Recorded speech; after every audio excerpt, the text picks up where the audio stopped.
en présence de sa cousine et de son enfant. Le parquet n'a pas été en mesure de vous donner le fondement textuel qui a permis une telle opération qui apparemment était dirigée par le parquet. Ce qui était plus grave, c'est que le parquet est allé même jusqu'à dire qu'ils ignoraient que c'était le domicile de M. Assis et qu'ils s'y sont rendus comme cela de nuit à 1h du matin et les agents ont cassé les portes et l'ont interpellé. Mais c'est grave ce qui vient d'être dit pour la liberté des personnes en Côte d'Ivoire. Et c'est pour cela que nous allons interjeter appel afin qu'un autre jugement, une autre cour puisse examiner ce dossier dans des conditions de plus grande sérénité. Il n'y a pas de vide juridique.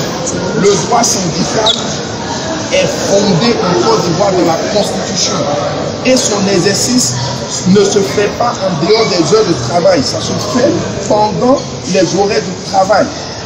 Cela, c'est connu que le juge nous dise qu'elle ignore, qu'elle ne trouve pas la base textuelle, nous apprécions et nous développerons d'autres moyens devant la cour d'appel.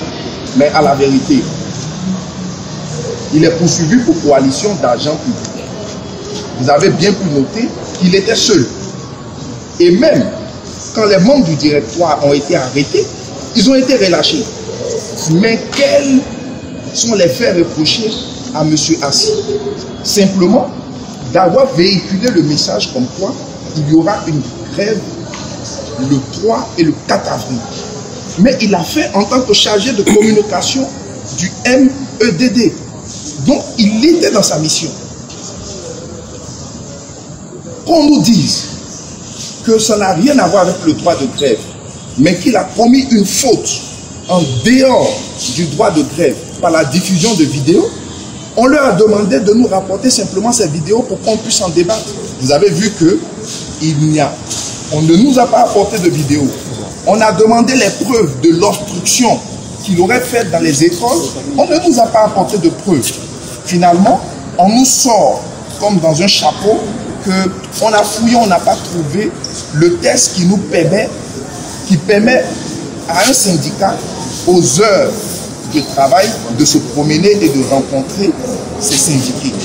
Mais la juridiction également a oublié de dire comment le droit syndical, selon elle, doit s'appliquer, puisque ça ne s'applique pas également en dehors des heures de travail. Donc pour nous, nous sommes tristes face à cette décision, mais après d'avoir échangé avec M. Assis, nous allons immédiatement interjeter appel de cette décision.